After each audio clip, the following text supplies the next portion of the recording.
لہذا عام طور پر سمجھا گیا کفر سے باز آنے والے، شرک سے باز آنے والے، ضلالت اور گمراہی سے باز آنے والے، یا عقائد اور اعمال کی جس کجی میں مبتلا تھے اس سے باز آنے والے نہیں تھے۔ لم یکن الذین کفروا من اہل الکتاب والمشرکین منفکین حتی تأتیہم البینہ، جب تک کہ نہ آ جاتی ان کے پاس بینہ۔ اور بینہ کیا ہے؟ رسول من اللہ یتلو صحفا مطہرۃ فیہا کتب قیمہ۔ اب اس میں اشکال یہ ہے کہ حتیٰ کا کلمہ جو آتا ہے وہ انتہا کے لیے آتا ہے۔ جب یہ کہا یہ کام نہیں ہوگا جب تک یہ نہ ہو جائے، تو جب وہ ہو جائے تو وہ کام ہو جانا چاہیے۔ لیکن یہاں معلوم ہے، واقعہ یہ ہے کہ وہ تو ایمان نہیں لائے، پھر بھی وہ اپنے کفر سے باز نہیں آئے۔ بالخصوص اہل کتاب میں سے تو شاذ ہی کوئی ایمان لایا۔ یہودی تو بدترین دشمن رہے آخر وقت تک۔ تینوں قبیلے جو ہیں انہیں بالآخر مدینہ بدر کرنا پڑا، اور ایک قبیلے کے تو تمام جو بھی جوان افراد تھے انہیں تہہ تیغ کرنا پڑا۔ مشرکین میں سے بھی ظاہر بات ہے آخری وقت میں آ کر جبکہ فتح ہو گئی اس وقت جو ایمان لے آئے، لیکن یہ کہ ان میں سے اکثر کا ایمان جو ہے اس کے بارے میں سورہ حجرات کی آیت موجود ہے۔ قالت الاعراب آمنا قل لم تؤمنوا ولكن قولوا اسلمنا ولما يدخل الايمان في قلوبكم۔ یہ بدو کہتے ہیں اب ایمان لے آئے، نبی ان سے کہہ دیجئے تم ایمان نہیں لائے ہو، بلکہ یوں کہو کہ ہم اسلام لے آئے ہیں، ہم نے اطاعت قبول کر لی ہے، اور ابھی تک ایمان تمہارے دلوں میں داخل نہیں ہوا۔ اب یہ اشکال ہے سب سے بڑا۔ لم یکن الذین کفروا من اہل الکتاب والمشرکین منفکین حتی تأتیہم البینہ رسول من اللہ یتلو صحفا مطہرۃ فیہا کتب قیمہ۔ پہلی آیت یا پہلا جملہ جو ہے اس کی ساخت وہ تقاضا کرتی ہے کہ بینہ کے آنے کے بعد وہ باز آ جاتے، لیکن جیسا کہ معلوم ہوا کہ واقعہ یہ ہے کہ وہ تو باز نہیں آئے، بلکہ کفر پر اڑے رہے اہل کتاب بالخصوص۔ اب اس کا جو حل کیا ہے، اور وہ کیا ہے امام زمخشری، علامہ جار اللہ زمخشری نے، اور امام فخر الدین رازی کو بالآخر ان کے دامن میں پناہ لینی پڑی، حالانکہ انہوں نے اعتراض وارد کیا۔ وہ اعتراض بھی میں آپ کو بتا دیتا ہوں۔ علامہ جار اللہ زمخشری نے یہ مفہوم لیا ہے کہ یہ جو آیت ہے اس میں پہلی بات جو کہی گئی ہے وہ اللہ کی طرف سے نہیں ہے، بلکہ ان کفار کے موقف کی ترجمانی کی گئی ہے۔ وہ یہ کہتے تھے ہم ایمان نہیں لائیں گے جب تک کہ معجزہ نہ دکھا دیا جائے، جیسے کہ مشرکین مکہ کہتے تھے، جیسے سورہ بنی اسرائیل میں بڑی وضاحت کے ساتھ آیا ہے۔ قالوا لن نؤمن لك حتى تفجر لنا من الارض ينبوعا او تكون لك جنة من نخيل وعنب فتفجر الانهار خلالها تفجيرا او تسقط السماء كما زعمت علينا كسفا او تاتي بالله والملائكة قبيلا۔ اسی طریقے سے او یکون لک بیت من زخرف او ترقی فی السماء ولن نؤمن لرقیک حتی تنزل علینا کتابا نقرؤہ قل سبحان ربی هل کنت الا بشرا رسولا۔ انہوں نے کہا کہ ہمیں تو ویسے معجزات چاہیے، یا تو تمہارے لیے تم یہ اس سنگلاخ زمین جو مکے کی ہے اس میں فوراً چشمہ برآمد کر دو، یا یہ ہے کہ تمہارے لیے یہیں اسی سنگلاخ وادی میں ایک باغ آ جائے، باغ پیدا ہو جائے کھجوروں کا، انگوروں کا، اور اس میں چشمے جا بجا جاری ہو جائے، یا یہ کہ جیسے تم کہتے ہو کہ قیامت میں ہوگا کہ آسمان جو ہے وہ گر پڑے گا اور پھٹ جائے گا، تو ذرا آسمان کا ایک ٹکڑا ہمیں گرا کے دکھا دو، یا یہ کہ اللہ اور اس کے اور فرشتوں کے بارے میں کہتے ہو کہ قیامت میں وہ سامنے آ جائیں گے، وَجَاءَ رَبُّكَ وَالْمَلَكُ صَفًّا صَفًّا، تو لے آؤ ہمارے سامنے ایک جھلک ہمیں بھی دکھا دو، یا یہ کہ تمہارے لیے ایک محل ہو جائے، اچانک بن جائے کہ جو سونے چاندی کا ہو، جس کے اندر ہر طرح کے جڑاؤ چیزیں موجود ہوں، یا پھر یہ ہے کہ ذرا آسمان پر چڑھ کر دکھاؤ، اور محض چڑھنے کو بھی نہیں مانیں گے جب تک کہ تم آسمان سے ہمارے دیکھتے ہوئے کوئی کتاب لے کر نازل نہ ہو جسے ہم چھو بھی لیں اور پڑھ بھی لیں۔ تو یہ ہے در حقیقت۔ اسی طرح اہل کتاب کہتے تھے کہ ہم سے تو اللہ نے عہد لے لیا ہے کہ ہم کسی رسول پر ایمان نہیں لائیں گے، اس کی تصدیق نہیں کریں گے جب تک کہ وہ کوئی ایسی قربانی پیش نہ کرے جسے آگ آسمان سے اتر کر کھا لے۔ جب تک کہ محمد ایسی کوئی نشانی پیش نہیں کرتے، ایسی قربانی جو ہے وہ سامنے نہیں آتی، ہم نہیں مانیں گے۔ تو یہ جار اللہ زمخشری رحمہ اللہ ان کا قول یہ ہے کہ لم یکن الذین کفروا من اہل الکتاب والمشرکین منفکین حتی تأتیہم البینہ، یہ حکایتاً ہے عن موقفہم، عن موقف الکفار من اہل الکتاب والمشرکین، یہ ان کے موقف، ان کے قول، ان کے اعتراض یا ان کے مطالبے کی ترجمانی اللہ تعالیٰ فرما رہے ہیں۔ باقی یہ کہ وما تفرق الذین اوتوا الکتاب، یہ جو اگلی آیت میں آیا ہے یہ ہے گویا کہ یہ اظہار واقعہ ہے کہ پھر بھی وہ نہیں مانے اور انہوں نے اپنی جو ہے ضد اس پر اڑے رہے، گویا کہ ان کے قول کا غلط ہونا ثابت کیا گیا اور ان پر الزام عائد کیا گیا کہ تم نے جو بھی مطالبہ کیا تھا اگرچہ بینہ آ گئی، رسول آ گئے، لیکن تم نہیں مانے۔ یہ ہے علامہ جار اللہ زمخشری نے جو حل کیا ہے اس آیت مبارکہ کے اشکال کا۔ اس میں امام راضی نے اعتراض بھی کیا ہے کہ آخر کسی کے قول کو نقل کرنے میں، کسی اور کے موقف کو بیان کرنے میں کوئی نہ کوئی اسلوب ہونا چاہیے، کوئی اشارہ ہونا چاہیے۔ اس آیت میں کوئی اشارہ موجود نہیں ہے جس سے یہ بات ثابت ہو کہ یہ اللہ تعالیٰ ان کے موقف کی ترجمانی کر رہے ہیں۔ اس اعتراض کے باوجود امام راضی اسی قول کو اختیار کرتے پر مجبور ہے، اس لیے کہ انہیں اس کی کوئی اور توجیہ سمجھ میں نہیں آئی۔ یہ جیسا کہ میں پہلے عرض کر چکا ہوں، اس پر میں کم سے کم امام راضی کی دیانت اور شرافت جو ہے، جس کا میں پہلے بھی بہت قائل تھا، اس کے ضمن میں مزید قائل ہوا ہوں۔ البتہ یہ کہ ان آیات میں کچھ اشکالات اور بھی ہیں، وہ ذرا نوٹ کر لیں تاکہ پھر ہم ان کے حل کی طرف متوجہ ہوں گے۔ اگر بینہ سے مراد ہے رسول من اللہ، اگر مراد نبی اکرم ہے صلی اللہ علیہ وسلم، جیسا کہ اکثر مفسرین کا خیال ہے، بینہ کیا ہے؟ رسول من اللہ یتلو صحفا مطہرۃ فیہا کتب قیمہ۔ تو سوال یہ پیدا ہوتا ہے کہ بینہ کی آمد سے قبل کی جو کیفیت تھی مشرکین کی اور اہل کتاب کی، اس پر لفظ کفر کا اطلاق۔ کفر تو ہوتا ہے نبی کے آنے کے بعد اس کی دعوت کو رد کر دینا، نبی کی دعوت کو سے انکار کر دینا، اس کو قبول کرنے سے انکار کرنا، اس کے لیے لفظ کفر آتا ہے اصطلاحاً۔ ویسے یہ کہ اس کا ایک معنوی اور ایک باطنی اس کی حقیقت بھی ہے، کفر حقیقی، شکر کے مقابلے میں بھی کفر آتا ہے، لیکن یہاں سب کے سب لوگوں نے مانا کہ کفر سے مراد جو ہے وہ در حقیقت شکر کے مقابلے میں کفر نہیں ہے، اس لیے بھی کہ ظاہر ہے کہ ابھی وہ نعمت بینہ آئی ہی نہیں، تو نہ اس کے شکر کا کوئی مرحلہ پیدا ہوا اور نہ اس کے کفر کا کوئی مرحلہ پیدا ہوا۔ تو کفر اگر یہاں اصطلاحی معنی میں لیا جائے تو یہ اشکال پیش آتا ہے کہ یہ تو پھر نبی کے آنے کے بعد سوال ہوتا ہے، اس سے پہلے کے لوگوں کو گمراہ کہا جا سکتا ہے، فاسق کہا جا سکتا ہے، فاجر کہا جا سکتا ہے، مختلف نوع کی ضلالتوں میں مبتلا قرار دیا جا سکتا ہے، لیکن یہ کہ ان کے لیے لفظ کفر کا اطلاق جو ہے وہ بھی عرف عام کے مطابق نہیں ہے۔ اسی طرح ایک اور اشکال ہے کہ من اہل الکتاب والمشرکین میں یہ من بیانیہ ہے یا تبعیضیہ؟ اکثر و بیشتر لوگوں کا خیال یہ ہے کہ یہ من بیانیہ ہے۔ من بیانیہ ہے تب بھی یہ بات اس اعتبار سے صحیح معلوم نہیں ہوتی کہ وہ مشرکین اور اہل کتاب میں سے آخر کچھ تو لوگ تھے جو ایمان لے آئے، من تبعیضیہ ہونا چاہیے، لیکن اکثر و بیشتر کے نزدیک یہ من بیانیہ ہے، سوائے امام ابو منصور ماتریدی رحمۃ اللہ علیہ کے نزدیک یہ تبعیضیہ ہے۔ یہ میں بعد میں عرض کروں گا جب اپنی رائے بیان کروں گا۔ ایک اشکال سوم بھی ہے اس میں، اور وہ یہ کہ اہل کتاب کا تفرقہ جس کا ذکر ہے کہ وما تفرق الذین اوتوا الکتاب الا من بعد ما جاءتهم البینہ، یہ تفرقہ جو ہے قرآن مجید میں دوسرے مقامات پر بھی اہل کتاب کے باہمی اختلافات، باہم متفرق ہو جانا، تفرقہ جو ہے وہ عام طور پر باب تفاعل سے اگر لیا جائے یا باب تفاعل سے لیا جائے تو اس کے اندر اپنے اندر ایک شے، اپنے ہی وجود کے اندر کسی شے کا وقوع پذیر ہونا، یہ ان کے خواص میں سے ہے، گویا کہ متفرق ہوئے۔ اب متفرق ہونا تو حضور کی آمد سے پہلے ہے، پہلے کتاب تقسیم ہو چکے، یہود میں، نصارہ کے بے شمار فرقے بن چکے، یہود کے بہت سے فرقے بن چکے، تو یہ معاملہ جو ہے حضور صلی اللہ علیہ وسلم کی آمد سے پہلے کا ہے یا آپ کے آمد کے بعد حق سے متفرق ہونا یا جدا ہو جانا، نبی اکرم صلی اللہ علیہ وسلم سے اپنا راستہ علیحدہ رکھنا، یہ مراد ہے۔ یہ اشکالات ہیں، اور جیسا کہ میں عرض کر چکا ہوں اکثر و بیشتر ہمارے عہد حاضر کے حضرات جو ہیں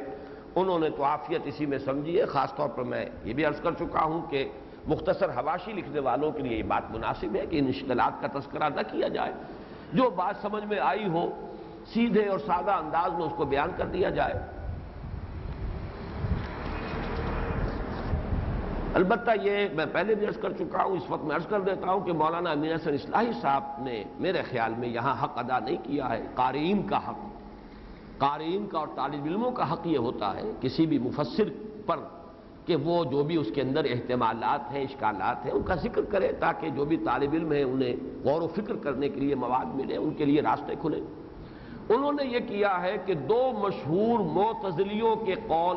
جمع کیے اور ایک رائے بنا لی۔ ایک تو وہی قول کہ جو علامہ جار اللہ کا ہے، جو میں بیان کر چکا ہوں کہ یہ در حقیقت کفار کے موقف کی ترجمانی ہے۔ دوسرے رسول کے ضمن میں، رسول من اللہ کے ضمن میں ابو مسلم اصفہانی کا یہ قول ہے کہ اس سے مراد حضور نہیں ہے، بلکہ مراد یہ ہے کہ وہ یہ تقاضا کر رہے تھے کہ ایسا رسول آئے جو فرشتہ ہو، آسمان سے اترے، ہٹو بچو کرنے والے اس کے ساتھ ہو، اس کے ہاتھ میں جو ہے عام انسان نہیں بلکہ وہ فرشتہ ہو، آسمان سے اترتا ہوا ہمیں نظر آئے۔ یہ جو ہے ملک الرسولہ، جیسے کہ آیا بھی ہے اس سورہ بنی اسرائیل میں کہ جب ان کا مطالبہ تھا کہ کیا انسانوں کو اللہ تعالیٰ نے رسول بنا دیا، ابعث اللہ بشرا رسولا، تو اس کا جواب دیا گیا لو کان فی الارض ملائکۃ یمشون مطمئنین لنزلنا علیہم من السماء ملکا رسولا، اگر زمین میں فرشتے آباد ہوتے، چل پھر رہے ہوتے اطمینان کے ساتھ، تو پھر ہم ان کے لیے تو رسول کسی فرشتے ہی کو نازل کرتے رسول بنا کر، لیکن جب زمین میں انسان بس رہے ہیں تو ان کے لیے تو حجت اور ہدایت جو ہے دونوں کا ذریعہ کوئی بشر ہی بن سکتا ہے۔ تو یہ ہے ابو مسلم اصفہانی کی رائے۔ مولانا اصلاحی صاحب نے ان دونوں رائوں کو جمع کر دیا ہے۔ اب آئیے میں اس میں جو بھی ایک رائے اس سے پہلے میں پیش کرتا رہا بغیر ان تفاصیل میں جائے، اور اب میں اسے پورے اعتماد کے ساتھ، اور چونکہ مجھے اس کی تائید جو ہے علامہ سید محمود آلوسی رحمۃ اللہ علیہ کی تفسیر میں مل گئی ہے، لہذا پورے جزم کے ساتھ بیان کر رہا ہوں۔ وہ یہ ہے کہ چار باتیں نوٹ کر لی جائیں جس سے کہ یہ اشکال حل ہوتا ہے۔ سب سے پہلی بات ہے لفظ انفکاک۔ انفکاک کا یہ ترجمہ کرنا کہ باز آنے والے نہیں تھے، میرے نزدیک صحیح نہیں ہے۔ اس کا ترجمہ ہے جدا ہونے والے۔ فکا کہتے ہیں، فا کاف کاف، یہ مادہ آتا ہے کسی چیز کو کھولنے کے لیے، توڑنے کے لیے، کسی کے اجزاء کو علیحدہ کرنے کے لیے، اور یہ میں نے اس سے پہلے کئی بار عرض کیا ہے، فقہ اللغہ کا ایک مسئلہ ہے کہ اکثر جو مادے ان کے شروع میں فا کا کلمہ آتا ہے، ان میں توڑنا، پھاڑنا، جدا کرنا، علیحدہ علیحدہ کرنا، یہ مفہوم آپ کو مشترک ملے گا۔ فلق پھاڑنا، فلح پھاڑنا، فجر چاک کرنا، پھاڑنا، فرج دراڑ، یہ فے سے جتنے لفظ آپ بناتے چلے جائیے اکثر و بیشتر میں آپ کو ایک مشترک مفہوم ملے گا، وہی یہ ہے فک۔ بلکہ فے کاف کاف کے ساتھ فا جیم جیم کو بھی جو ہے جمع کر لیجیے۔ فج، فج کہتے ہیں پہاڑی درہ، دونوں طرف پہاڑ ہو اور درمیان میں کوئی درہ ہو، راستہ ہو، گھاٹی ہو، تنگ، وہ فج ہے۔ یاتین من کل فج عمیق لیشہدوا منافع لہم، یہ سورہ حج میں جو آیت آئی ہے کہ اے ابراہیم ذرا تم پکارو تو صحیح حج کے لیے لوگوں کو، لوگ چلے آئیں گے، پیدل بھی چلے آئیں گے اور بڑی دبلی اونٹنیوں پر سوار ہو کر بھی آئیں گے، جو بڑی دور دراز کی اور بڑی گہری کھائیوں میں سے ہو کر اور بڑے پہاڑی دروں میں سے ہو کر آئیں گے۔ یاتین من کل فج عمیق، یہ جو فا کاف کاف کا مادہ ہے قرآن مجید میں اس سے صرف دو الفاظ استعمال ہوئے ہیں۔ ایک تو وہ سورہ مبارکہ جس سے میں نے عرض کیا تھا کہ یہ جو چہار سورہ جو تھا، جو حکمت اور فلسفے کا چہار سورہ تھا، اس کی آخری سورت سورہ بلد، فک رقبۃ او اطعام فی یوم ذی مسغبۃ یتیما ذا مقربۃ او مسکینا ذا متربہ، یہ جو ہے فے کاف کاف کا مادہ وہاں آیا ہے غلام کی گردن چھڑا دینا، غلامی کا پٹا پڑا ہوا ہے اسے توڑ دینا، اسے کھول دینا، فک رقبۃ، گردن کا چھڑا دینا، گردن کا آزاد کر دینا۔ انفکاک کا مفہوم جو ہے اصل لغت میں وہ یہ ہے کہ کوئی شے گڈمڈ ہو یا کوئی شے ایک وحدت کی صورت میں ہو، اس کے اجزاء آپس میں پیوست ہو، پھر اس میں سے کوئی حصہ جدا ہو جائے۔ انفکاک جو ہے در حقیقت منفکین،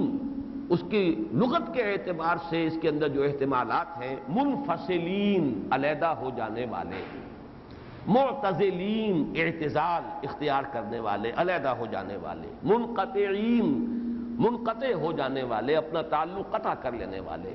منقسمین تقسیم ہو جانے والے، جدا جدا ہونے والے۔ منفکین کا مفہوم یہ ہے، یہ میں بعد میں عرض کروں گا کہ اس سے وہ اشکال جو ہے حل کیسے ہوتا ہے، لیکن یہاں جو میری رائے ہے اس میں سب سے پہلی بات یہ ہے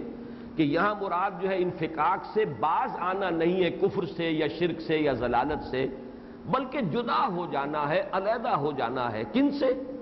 من المومنین یا من المتقین، منفکین عن المتقین، متقی اور فاسق گڈمڈ تھے، ملے جلے تھے،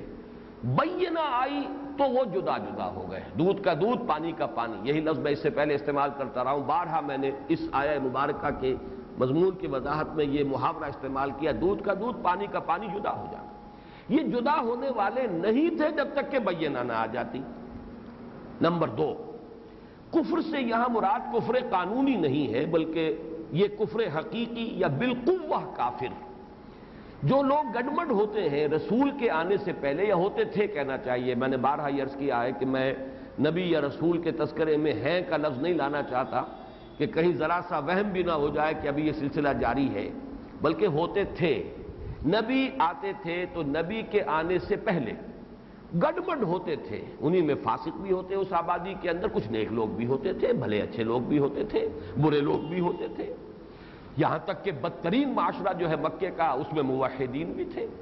جیسے جگنو چمکتے ہیں اندھیری رات میں یا ستارے چمکتے ہیں اندھیری شب میں، اسی طرح کے افراد جو تھے نہایت سلیم الفطرت سلیم العقل لوگ موجود تھے۔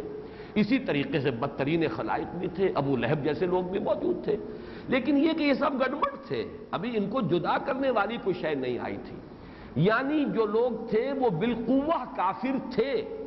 لیکن ابھی ان کا کفر ظاہر نہیں ہوا، یا بالقوہ مومن تھے لیکن ابھی ان کا ایمان ظاہر نہیں ہوا۔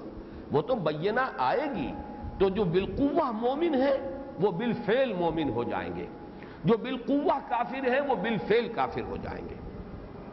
تیسرے یہ کہ یہاں پر جو من ہے، من اہل الکتاب والمشرکین، یہ بیانیہ نہیں تبعیضیہ ہے، یعنی بینہ کے آنے سے پہلے اہل کتاب بھی اور مشرکین بھی ان میں گڈمڈ تھے، ان میں وہ بھی تھے کہ جو بالقوہ کافر تھے لیکن یہ کہ بعد میں ایمان لے آئے، اور ان میں وہ بھی تھے کہ جو بالقوہ مومن تھے اور ان کا ایمان ظاہر ہو گیا، پھر ان میں وہ بھی تھے کہ جو اس درجے شدید اپنے کفر میں تھے جازم کہ وہ بینہ آنے کے بعد بھی وہ اپنے کفر پر اڑے رہے۔ تو یہاں پر من جو ہے لم یکن الذین کفروا من اہل الکتاب والمشرکین، یہ تبعیضیہ ہے، اور یہ میں بیان کر چکا ہوں کہ یہ رائے جو ہے ابو منصور ماتریدی رحمۃ اللہ علیہ ان کی رائے ہے۔ چوتھی بات یہ ہے کہ یہاں تفرقے سے مراد جو ہے اہل کتاب کا تفرقہ ہے حضور کے آنے سے پہلے، جس کا ذکر قرآن مجید میں بہت سے مقامات پر آیا ہے۔ سورہ شورا چونکہ ہمارے بہت ہی اہم مقامات میں سے ہے، اور توحید عملی کا میرا ایک مکمل کتابچہ جو ہے، بلکہ اسے تو کتاب بھی کہا جا سکتا ہے، وہ انہی مضامین پر مشتمل ہے، اور اس میں تفصیل کے ساتھ وہ آیت آئی ہے کہ حضور صلی اللہ علیہ وسلم جب آئے تو دو گروہ آپ کے سامنے تھے۔ کبر علی المشرکین ما تدعوہم الیہ، اللہ یجتبی الیہ من یشاء ویہدی الیہ من ینیب، ایک گروہ تھا مشرکین کا، ان کے لیے تو گویا کہ بڑی ہی بھاری بات تھی یہ، وہ بات جو حضور صلی اللہ علیہ وسلم پیش فرما رہے تھے، اس کا قبول کرنا ان کے لیے آسان نہیں تھا۔ سارے معبودوں کا انکار، اپنی ساری روایات کا انکار، اپنے تمام معاملات جو ہے آبائی جو چلے آ رہے ہیں ان سب سے تعلق منقطع کرنا۔ کبر علی المشرکین ما تدعوہم الیہ، اللہ یجتبی الیہ من یشاء ویہدی الیہ من ینیب، اللہ ہی ان میں سے جس کو چاہے گا کھینچ لے گا اپنی جانب، اور جو بھی ان میں سے انابت رکھنے والے ہیں، خود طالب ہدایت ہیں، انہیں یقیناً ہدایت دے دے گا۔ دوسرا گروہ وما تفرقوا الا من بعد ما جاءهم العلم بغیا بینہم، اور تفرقہ نہیں کیا ان لوگوں نے جن کے پاس علم آ چکا تھا، مگر اس لیے کہ ان کے اندر ایک دوسرے پر ڈومینیٹ کرنے کا جذبہ تھا، بغیم بینہم، ایک دوسرے پر بالا دستی اختیار کرنے کا جذبہ تھا، وہ سبب رہا، ورنہ وہ لا علمی میں انہوں نے ٹھوکر نہیں کھائی۔ تفرقے میں مبتلا ہوئے وہ کم فہمی کی وجہ سے یا لا علمی کی وجہ سے نہیں ہوئے، جان بوجھ کر ہوئے، گویا کہ ٹھوکر جو انہوں نے کھائی ہے وہ اندھیرے میں نہیں، جبکہ نصف النہار پر چمک رہا تھا سورج، تب ٹھوکر کھائی، اس لیے کہ وہ در حقیقت ان کے اپنے اندر جو ہے ان کی نیت کا فساد تھا۔ اس اعتبار سے یہ چار نکات نوٹ کر لیجئے تو معلوم ہوگا کہ یہ اشکال جو ہے حل ہو جائے گا، اور بات وہی بن جائے گی کہ جو میں اس سے پہلے کہتا رہا ہوں۔ اصل میں یہ فلسفہ نبوت و رسالت کے موضوع پر یہ میں اللہ کا شکر ادا کرتا ہوں کہ اگر یہ اشکال سامنے نہ آتا تو بعض حقائق جو مزید منکشف ہوئے ہیں مجھ پر فلسفہ نبوت و رسالت کے ضمن میں، شاید میں ان سے محروم رہتا۔ یہ جان لیجئے کہ فلسفہ نبوت و رسالت یعنی نبوت و رسالت کا اصل مقصد کیا ہے، وہ ہے کہ جو اس سورہ مبارکہ کی ان 4 آیتوں سے بہت ہی نکھر کر سامنے آیا ہے۔ اگرچہ میں دوسرے مقامات سے بھی اس کی جو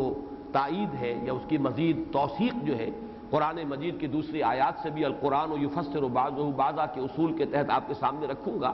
لیکن اصولاً یہ سمجھ لیجئے کہ نبوت یا رسالت کے آنے سے قبل حق و باطل، خیر و شر، نیکی اور بدی، کفر اور شکر گڑبڑ ہوتے ہیں۔ کوئی معاشرہ دنیا کا ایسا نہیں گزرا کتنا ہی برا ہو کہ اس میں کوئی نہ کوئی خیر موجود نہ ہو، اور کوئی معاشرہ دنیا کا ایسا نہیں گزرا خواہ وہ بحیثیت مجموعی کتنا ہی اچھا ہو جس میں سرے سے کوئی شر نہ ہو۔ بہترین معاشرہ مدینے کا تھا، وہاں منافقین موجود تھے۔ بدترین کہہ سکتے ہیں آپ اس وقت مکے کا معاشرہ تھا، اخلاقی اعتبار سے پستی، ہر اعتبار سے گندگی، نجاست، اوثان کی بت پرستی، یہ سب کچھ ہے، لیکن اسی میں جگنو چمک رہے تھے۔ انہی میں ورقہ ابن نوفل بھی تھے، کتنی دور گئے ہیں تلاش حقیقت کے لیے، شام پہنچے ہیں، عبرانی سیکھی ہے اور پھر کتاب کا علم حاصل کیا ہے۔ انہی میں ابو بکر صدیق بھی تھے، کبھی شرک نہیں کیا، ان کی سرشت جو ہے نہایت پاک، فطرت نہایت سلیم، عقل نہایت سلیم۔ تو معلوم یہ ہوا کہ اصل میں ہر معاشرے میں حق و باطل، خیر و شر، صحیح و غلط، نیکی اور بدی، کفر اور شکر، یہ گڑبڑ ہوتے ہیں۔ چنانچہ اب میں یہاں جیسے کہ میں نے سورۃ اللیل کے ضمن میں چند باتیں عرض کی تھیں کہ کتنی کیٹیگریز کے لوگ اس وقت موجود تھے، یہ حکمت قرآن کا ایک بہت اہم موضوع ہے، اسے ذرا اچھی طرح سمجھ لیجیے۔ چنانچہ کچھ لوگ ظاہراً اور باطناً نیک اور متقی ہوتے ہیں، جیسے حضرت ابو بکر، حضرت عثمان، یہ تو دونوں وہ ہیں کہ جن کو ایمان کی دولت بئی مانا نصیب ہو گئی کہ حضور پر وحی کا آغاز ہوا، انہوں نے تصدیق کر دی۔ لیکن حضرت سعید کے والد زید بن عمرو بن نفیل، جو اتنے ہی تھے نیک سرشت، موحد تھے، لیکن حضور پر وحی کے آغاز سے پہلے ان کا انتقال ہو گیا۔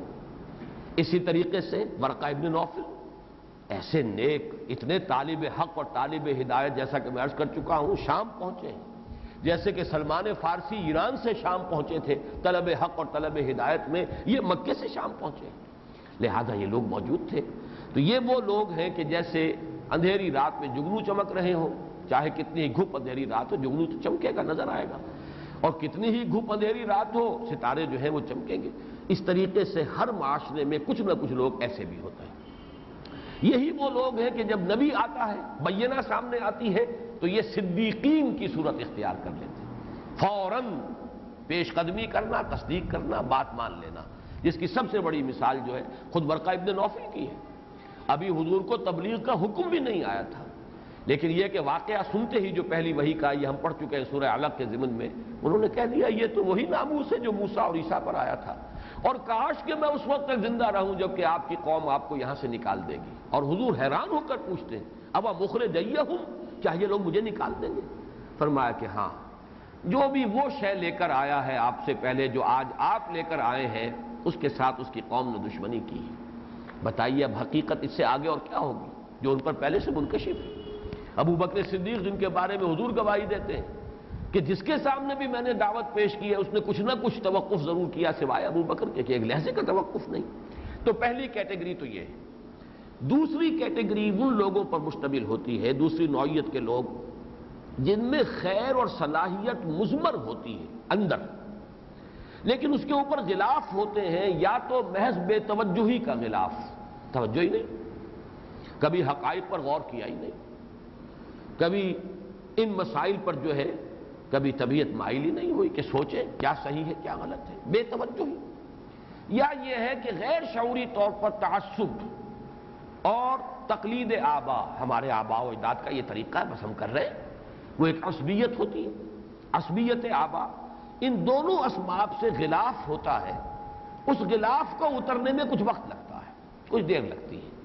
وہ بینہ کی انٹینسٹی جیسے جیسے تیز ہوتی ہے، وہ روشنی جو ہے، نور اللہ کا، نور وحی ظاہر ہوا، اور اس نے جیسے اس کی انٹینسٹی بڑھی، یہ غلاف پگھل جاتے ہیں۔ اندر سے وہ جو فطرت کے اندر وہ نیکی تھی، خیر تھا، صلاحیت تھی، وہ ابل آتا ہے، وہ خول پھٹتا ہے اور اندر سے وہ خیر جو ہے برآمد ہو جاتا ہے۔ ان کی مثال ہے حضرت حمزہ رضی اللہ تعالی عنہ، جن کے بارے میں یہ کہا جا سکتا ہے کہ صرف بے توجہی کا غلاف تھا، کوئی عصبیت بھی نہیں تھی۔ اور دوسری مثال جس میں عصبیت تھی، ہمارے آباء و اجداد کا دین، یہ حضرت عمر رضی اللہ تعالی عنہما، یہ دونوں مثال ہے اس کی، اندر خیر تھا، اوپر غلاف تھا، غلاف پھٹ گیا، وقت